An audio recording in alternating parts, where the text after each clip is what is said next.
there is 100% a factor that this is going to be his 13th season in the league. Why does that matter? Taylor Swift's lucky number 13. She was born on the 13th. She turned 13 on the 13th. Her first album went gold in 13 weeks. With that connection, I'm sure he was like, maybe I could, but Taylor was like, get back out there. Well, Taylor would never let him retire a loser. Well, that's also correct. But also, I think more so because it's his 13th. Travis Kelce isn't hanging up his cleats just yet, even though retirement could be more lucrative than another season on the field. The Chiefs star, 35, opened up on the latest episode of New Heights, the podcast he co-hosts with his brother Jason, about why he's returning to football.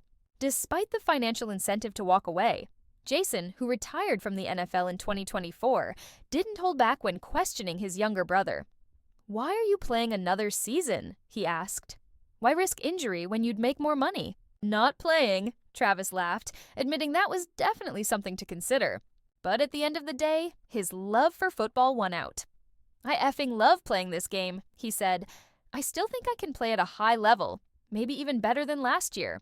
Because, nothing says I still got it like running into 300-pound linebackers for fun." That you are playing another season. It is, yes. Is it because you've seen me in retirement, you're like, fuck that. Why are you playing another season and make less money than you could make not playing football? Why are you going to go out there, risk injury? Whoa. Why are you doing this? That was kind of the one I had to juggle right there. It's not like Kelce doesn't have options beyond football. During the off-season, he's been making waves in Hollywood, acting in Ryan Murphy's horror series Grotesquerie and Adam Sandler's Happy Gilmore 2. He's also the host of Are You?, Smarter Than a Celebrity, and served as an executive producer on My Dead Friend Zoe. With those projects, plus a long list of endorsements, it's clear Kelce has a bright future outside of the NFL. Paul Scandon, a producer on My Dead Friend. Zoe recently praised Kelce's potential in entertainment. "He's 100% got a future in Hollywood. He's likable, a good actor, and a great producer," Scandon told People. But despite all these opportunities, Kelce still isn't ready to walk away from the sport that made him a household name. His decision to return wasn't just about passion, it was about unfinished business. The Chiefs' heartbreaking Super Bowl 2025 loss left him unsatisfied. When announcing his decision to return, Kelce reportedly texted The Pat McAfee Show, saying he had a bad taste in his mouth about how he played. "In that last game, I can't go out like that," he wrote. Are we playing next year? As I'm coming back for sure. Going to try and get to the best shape I've been this offseason. So he's probably coming back. I think you could probably, yeah, I think you could say, I think you could say Travis Kelce's coming back to play football. How everything has gone and what his career has been. Remember, the Chiefs weren't always good when he was on that team. He had to persevere. He had to continue. That's a situation that doesn't happen to many players in the history of the game. And obviously, he has represented our sport fantastically. Positive all the time. There's going to be reasons for people to find to hate Travis Kelce. There's going to be reasons for people to find to hate. What you can't deny is the greatness of Travis Kelce. You can't deny that he is one of one. You can't deny already great, already rich, already has a resume, already in the Hall of Fame. And it's like, he's a guy that loves ball. Kelce has long hinted at his post-football future, saying in 2024 that he'd explore Hollywood and other ventures when the time was right. But for now, he's following his gut. "I'm not a big measure the pros and cons guy," he explained. "I just go off a feel. I pulled the trigger as soon as I knew that feeling." And by feeling, he means the existential dread of not being the center of attention on Sundays. Adding to that, Taylor Swift might be the ultimate supportive girlfriend when she's spotted in VIP suites cheering on Travis. But behind the scenes, she's reportedly hoping for a different game plan. According to a source, the pop superstar secretly wishes the Chiefs' tight end would retire so they could start a family immediately. Swift had allegedly hoped Kelce would call it quits after the Chiefs' loss, paving the way for their next chapter together. While Swift hasn't publicly weighed in on Kelce's future, insiders claim she's been quietly rooting for him to follow in his brother Jason's footsteps and step away from the game. Travis could retire this minute. He's financially set and has plenty of other opportunities like acting, a source revealed, but he wants to go out on top. Meanwhile, Taylor wants to get married and start a family now. She'll support him, playing another season, but deep down, she's hoping he'll retire. Swift and Kelce's romance has been a media sensation since they started dating in the summer of 2023. From her first appearance at a Chiefs game to their public outings and rumored engagement talks, they've been at the center of endless speculation. The couple has brushed off reports of PR stunts, secret weddings, and baby rumors, but whispers about their future continue to swirl. Recently, reports surfaced that Swift and Kelce had a serious private conversation about their next steps during a quiet date night. Witness claimed they had a heartfelt discussion about marriage and starting a family, adding fuel to the speculation that Swift is ready to settle down. Because what's more romantic than discussing your future over a plate of nachos at a sports bar? Not only that, but Taylor's parents, Scott and Andrea, have had plenty of opportunities to get to know Travis, and from all accounts, they're impressed. After spending time together, including a joint Thanksgiving celebration, the Swifts reportedly believe Kelce has the makings of a great father. According to a source, while there's no pressure on the couple to rush into anything, Taylor's family seems more than happy with her choice. The admiration isn't one-sided. Kelce's parents, Ed and Donna, are also hopeful that their son will settle down soon. With his brother Jason already married with 3 kids and another on the way, Travis is constantly being compared to him when it comes to starting a family. You like the hoodie? I do. You should. Where'd you get it? Got it from my brother. Jason, I am a kid. Touche. I'm a grown-ass kid. Kelce's. Ed Kelce was 50 years old throwing ketchup all around the Blue room. cheese all over the place. We'd all get sausage McMuffin with eggs, our classic Kelce order. Yeah. Dad was the king of driving with his knees. With his children in the vehicle, interstate going 75 miles an hour, and spreading jam on. You would see him just take a big, healthy bite, and then it would just, the jelly would come out the back, and you just see him lose it like, you an idiot. Sure, and he'd be like, mother. Yeah.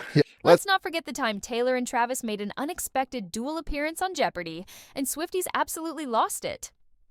During the semifinal round of the Invitational Tournament, both the pop icon and the Super Bowl winning tight end were featured in separate trivia questions, creating a moment that instantly took over social media. However, while a contestant quickly answered Swift's question correctly, Kelce stumped all 3 players, leading to some hilarious reactions. Online, the Jeopardy! Clue referencing Kelce appeared in the filet antonyms category. The prompt read, "Secondary Travis Kell is one." The correct response, Chief. Surprisingly, not a single contestant buzzed in with the answer, leaving fans stunned. Even die-hard Chiefs. Supporters admitted they wouldn't have guessed it. One fan posted, "I'm a Chiefs fan, and even I had no guess for the Travis Kelce clue." Another joked, "Travis getting the silent treatment on Jeopardy is wild, because nothing says iconic like being the guy no one on Jeopardy could identify." Meanwhile, Swift's clue was part of a daily double in the on-tour category. The question featured an excerpt from the singer's diary, written when she was just 16, where she expressed excitement over opening for Rascal Flatts. On their Me and My Gang tour, contestant Raymond Goslow immediately recognized the reference and answered correctly. Boosting his score by $5,000, Swifties were quick to react. One posted, "Taylor Swift diary entry clue? What do you know about Tay Diary's Jeopardy?" Another noted, "Ken Jennings is a Swiftie confirmed. This isn't the first time Swift has been referenced on the long-running quiz show.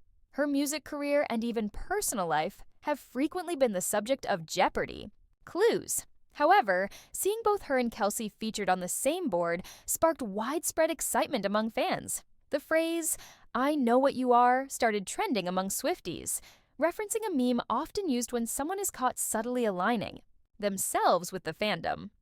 While the Jeopardy Invitational Tournament continued as scheduled, this unexpected crossover between sports, music, and trivia only fueled the public's fascination with Swift and Kelce's relationship.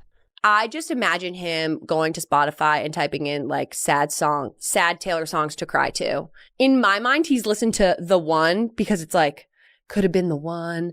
Or like Champagne Problems because he's not popping the champagne. Back to December, because he's thinking of when the Chiefs were winning in December. Right. Adding to the drama, Wes Bergmann is backpedaling so fast he might as well be training for the Tour de France. After boldly claiming he had insider knowledge about Travis and Taylor's romance before the rest of the world caught on, the reality. Star is now eating his words, and probably wishing he had just kept his mouth shut in the first place. Wes, best known for stirring up drama on The Traitors and The Challenge, took to social media in full damage control mode, trying to clean up the mess he made in a March 4th post on X, the app formerly known as Twitter before it had an identity crisis. He apologized for spilling the tea, admitting that maybe, just maybe, he should have kept his opinions to himself. He even went as far as saying his comments were none of his business. Groundbreaking realization, Wes. Truly. Apparently, all of this started because he casually dropped that he knew about Swift and Kelce 6 months before she made her grand entrance at Arrowhead Stadium. He even claimed he told podcast co-host Michelle, Fitzgerald, an alleged Swiftie, long before the world got its first taste of trailer mania. But now, he's insisting he only mentioned it to shock Michelle and that his real point was about Kelce moving in November. Uh-huh. Sure, Wes. Whatever helps you sleep at night. In his groveling post, he assured the world he wouldn't be spilling any more Swift-Kelce secrets and would be keeping quiet from now on, which, let's be real, might be the hardest challenge he's ever faced. And not just that. Wes also described Kelce as an enigma, balancing his tough football persona with the likelihood of inspiring multiple Taylor songs. Despite the swirling rumors, Taylor had already set the record straight about the couple's timeline. In her Time Person of the Year interview, she confirmed that they started seeing each other privately after Travis publicly mentioned her on his New Heights podcast in July 2023. She appreciated his bold move, and after getting to know each other away from the public eye, they were already a couple by the time she attended her first Chiefs game. Since then, their relationship has played out both privately and publicly. From Swift enthusiastically supporting Kelce at games to the couple attending high-profile events together, their love story has been filled with viral moments. Swift has even changed song lyrics to reference Kelce, and their affectionate celebrations after key Chiefs victories have only fueled the buzz. Even as their romance continues to make headlines, Swift has made it clear that while they proudly support each other, their relationship isn't a spectacle. It's simply a reflection of their mutual admiration. As for Wes, his little moment of gossip may have stirred up some brief attention, but he now seems eager to remove himself from the narrative before he ends up on the wrong side of a Taylor Swift lyric. Join me in the next one.